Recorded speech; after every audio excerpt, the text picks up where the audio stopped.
We are live. Yay! It's Friday. We made it. I am old new dude. He is. Richard York, Asher's trueborn son. So do things just a little bit different today. At the beginning, at least. Last night was the book club with Lady Thistle, and for 2 hours we just shot the breeze, talking about anything and everything, talking about different theories instead of the chapter we were supposed to be working on, talking about. And Sounds like I us. started to do medicine, so my brain was a little bit out of it last night, but I could only make it till 10 o'clock instead of normal 12 o'clock. And they started talking about the almost the last paragraph of the Tyrion chapter, but I forget which number it is of Tyrion. Um, and Lady Thistle, the spear wife, um, the freaking the drop the mic on the bird calls lady. Um, I'll read it and then I'll connect it to what made it so brilliant. Um, and this is when after the the the mob storms them after the Princess Marcella was um, shipped off, but after that everything they're back in the Tower of the Hand, and it starts off. Bear shrugged. A princess must be taught his trade.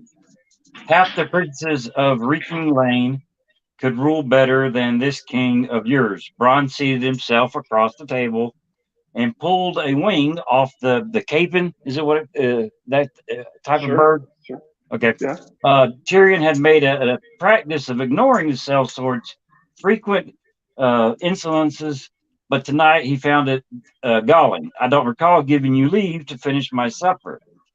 You didn't look to be eating it, Bronn said through a mouthful of meat. City starving, it's a crime to waste food. You have any wine? And then Tyrion, next, he'll want me to pour it for him. Tyrion thought darkly. You go too far, he warned. And you never go far enough. Bronn tossed the wing bomb to the rushes. Ever think how easy life would be if the other one had been born first? He thrust his fingers inside the capon and tore off a handful of breast. The weepy one, Tommen. Seems like he'd do whatever he was told, as a good king should.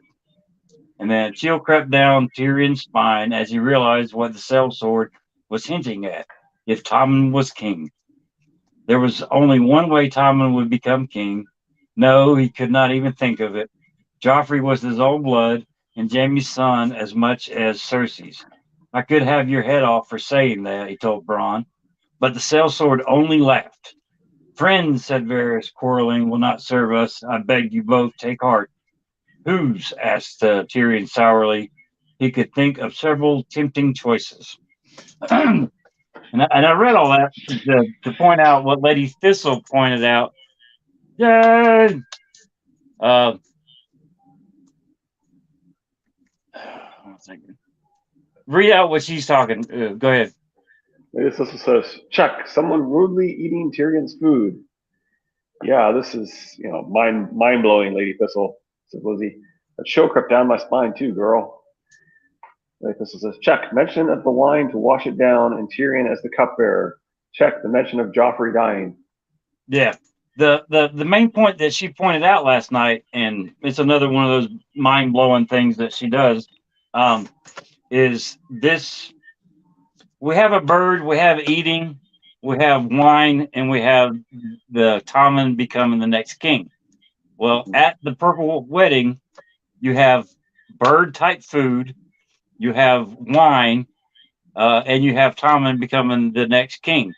Uh, the thing is, in this chapter, um, Tyrion doesn't pour the wine for him. He's just eating the bird, and they're talking about the succession. In the Right, but he Purple discusses Wedding, it.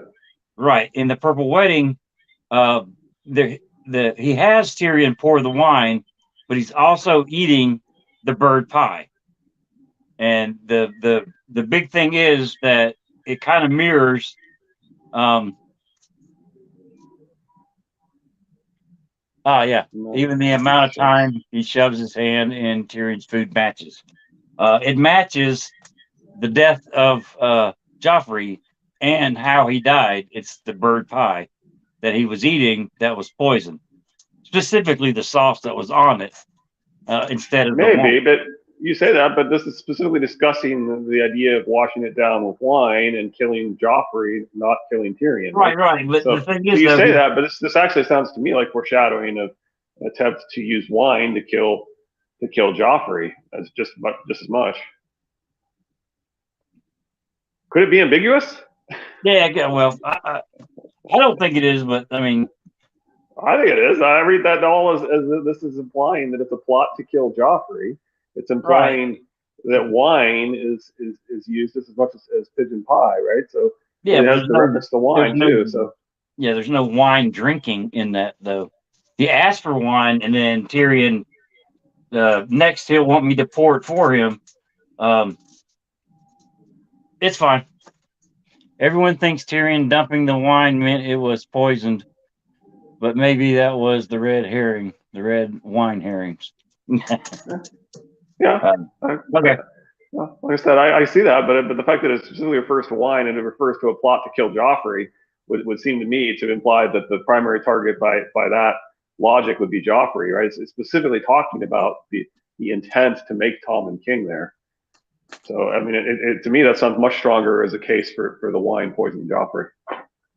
This is a uh, everyone sees what they want Right. to No, out of the I'm saying information. you can see both things, and you can certainly see why it ties it together. Yeah. But I'd also definitely strongly implies the concept of a plot to kill Joffrey. So yeah, Okay. That was just the thing that happened last night that blew my mind, my sure. heavily No, medicated mind. it's definitely true that the two are tied together. I think it's just, but it also does seem to imply a plot to kill Joffrey. Not a problem. All right. Well, if you've seen any of these, we usually will go with what Richard's seen in the chapter, and then I'll jump in with my stupid stuff. Um, Either way, it's sneaky foreshadowing, without a doubt, Lady Oh, Pest. definitely. I I poisoned. poisoned Joffrey, and I'd have gotten away with it if it wasn't for those meddling kids. There you go. All right, Arya 2, Classic Kings. Take it away, Richard. They do seem to have almost perfect masks in Scooby Doo, right? That would seem to imply almost magically accurate masks, as if they were faceless men. But anyway, so in this chapter, the Gold Cloaks fail. Um, they travel dawn to dusk, past woods and orchards and neatly tended fields, through small villages, crowded market towns, and stout holdfasts. Come dark, they would make camp and eat by the light of the red sword. The men took turns standing watch. Arya would glimpse firelight flickering through the trees from the camps of other travelers. There seemed to be more camps every night and more traffic on the King's Road by day. And then a little later we get, she wondered why no one else was going the same way as them.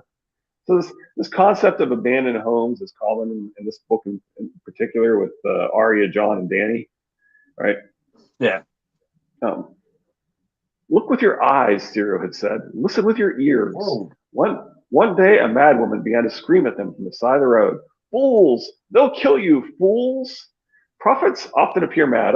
I'd probably name any prophet I heard mad. The future is often not what we could possibly foresee. Yeah. So I have to think that if looking back at events, I mean, heck, the Simpsons are practically prophets, and when they make jokes that they think are as ridiculous as they can possibly imagine. And then it happens. Yeah. Well, I question the sanity of urine. All these people coming back, you're gonna die, you're gonna die. It's all war that way. You're going the wrong way. All these people telling them, "Hey, you're not going the right way. You're gonna die," and they keep going that direction. Instead of taking the ship like urine had thought about, it just seems either mad or slightly uh, pieces being moved on the board that you're on keeps going north with the yeah. I mean, I think mostly it's about um, him being set in his ways and knowing that in all the past wars that the Night's Watch has never taken any part in, and every side has always honored that, right? So, Yeah. so This is, I mean, it goes to the whole concept of these books where the people are breaking guest rights and violating the customs and so forth, and doing things that nobody would expect because they're so beyond the pale. I mean, even Danny in burning the masters is kind of the same thing, right? She's doing a transaction with them, and then she kills them as part of it, right? It's meant to kind of echo the Red Wedding, where we're on the side of the people who are breaking tradition. Yeah. Priad, I don't know how to say it, whatever. Priad pointed out more graves, a whole row freshly dug. After that, a day hardly passed without one. One time, Arya woke in the dark, frightened for no reason she could name.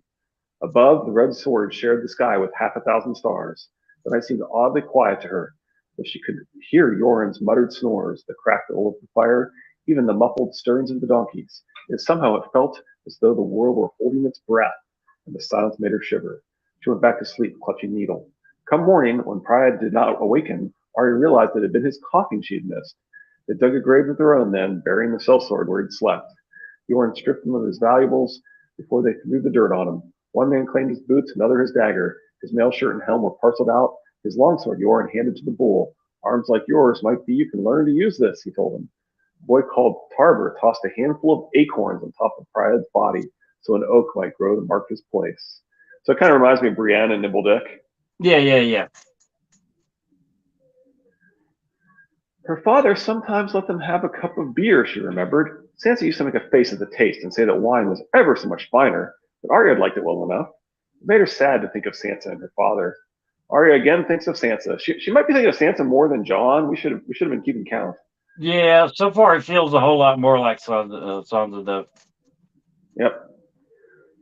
Tully or Lannister makes no matter. The Watch takes no part. Lord Tully is my grandfather, Arya thought. It mattered to her, but she chewed her lip and kept quiet, listening. So joining organizations that don't care and pretending not to care is kind of Arya's thing. Yeah. The Starks are in it too. The young lords come down. The dead hand's son. Arya sat up straight, straining to hear. Did he mean Robb? I heard the boy rides to battle on a wolf. That's not far from the truth. More like rides to battle in a wolf. Well, the size of these wolves are getting by now, I mean, he could probably ride it. There's this great pack, hundreds of them, man killers. The one that leads them is a she-wolf, a bitch from the seventh hell. A she-wolf? Arya sloshed her beer, wondering. Was the god's eye near the Trident? She wished she had a map. It had been near the Trident that she'd left in Nymeria. She hadn't wanted to, but Jorah said they had no choice, that if the wolf came back with them, she'd be killed for biting Joffrey, even though he deserved it. They'd had to shout and scream and throw stones, and it wasn't until a few of Arya's stones struck home that the direwolf had finally stopped following them. She probably wouldn't even know me now, Arya thought, or if she did, she'd hate me. Our characters are often wrong.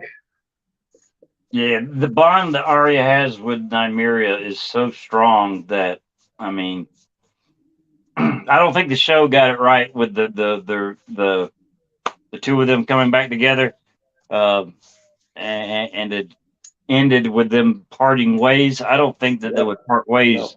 No, I agree with you. I agree with you. That's just a story, Arya blurted out before she could stop herself. Wolves don't eat babies. That kind of smells like intervention, and perhaps she needed to meet Jaqen and or Gendry. Yeah. A man does not choose his companions in the black cells, the handsome one with the red and white hair said. Something about the way he talked reminded her of Syrio. It was the same, yet different, too. These two, they have no courtesy. A man must ask forgiveness. You are called Ari, is that not so? Lumpy head, said the noseless one. Lumpy head, lumpy-faced stick boy. Have a care, Lorath. He'll hit you with this stick.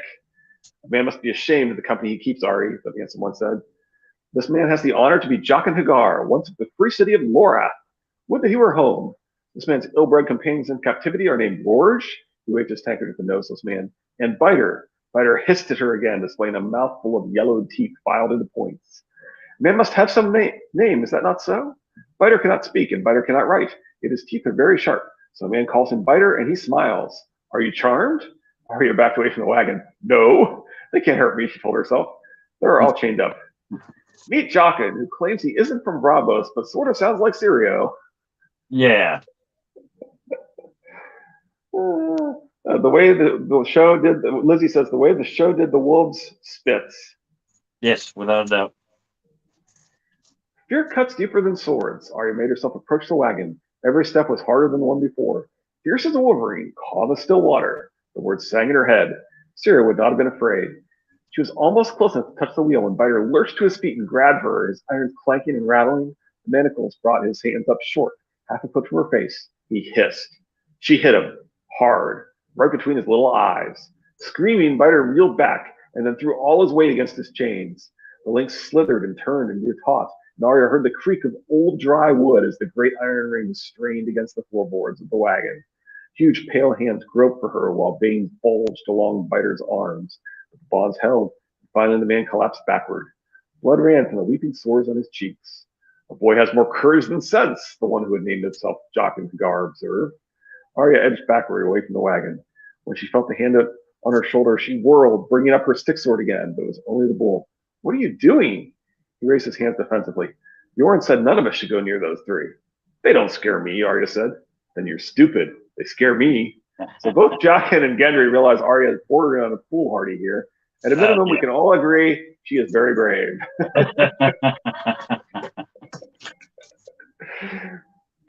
Gold cloaks, his face close. Wait a minute, before you go on to the next part.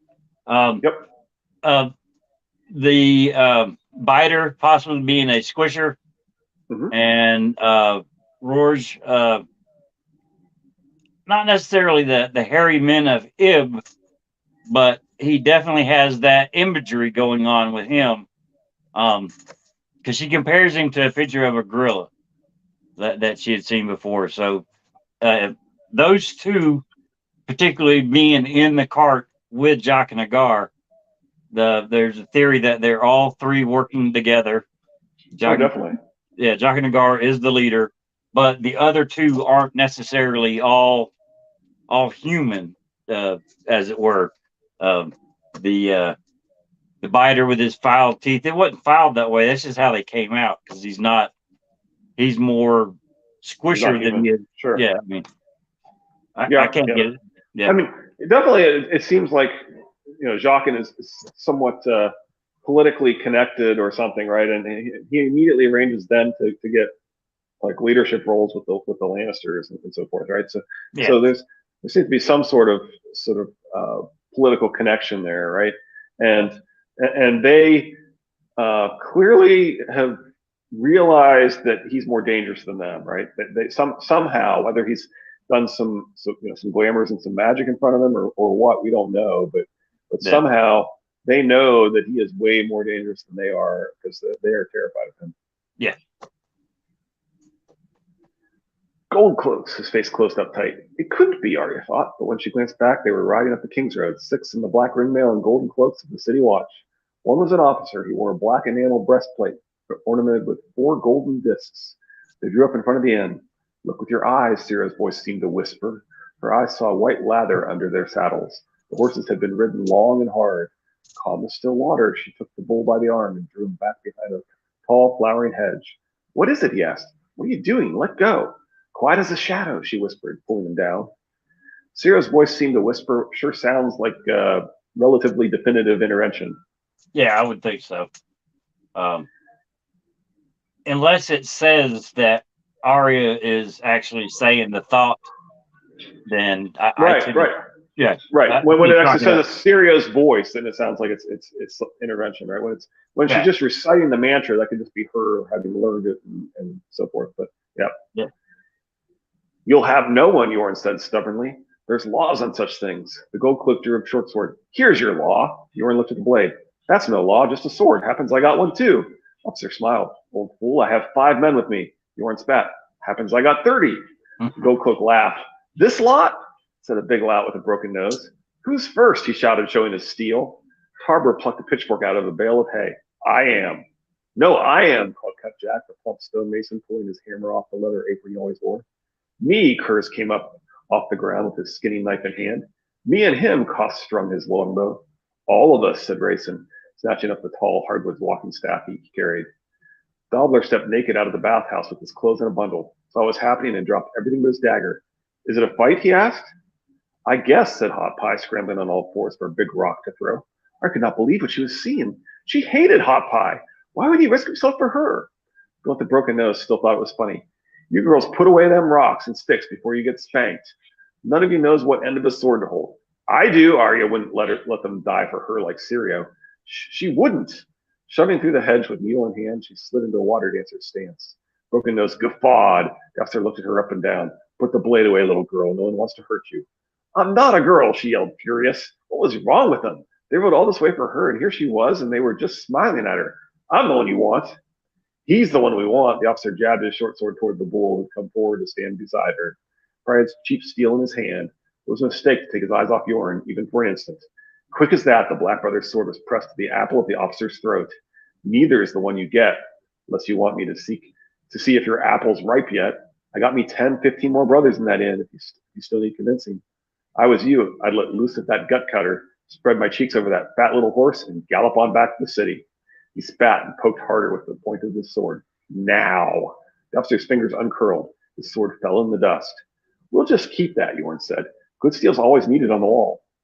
As you say, for now, men, the Goldcloak sheathed and mounted up. You best scamper up to that wall of yours in a hurry, old man. Next time I catch you, I believe I'll have your head to go with the bastard boys. Better men than you have tried. Queen wants you bad, boy. Arya was lost.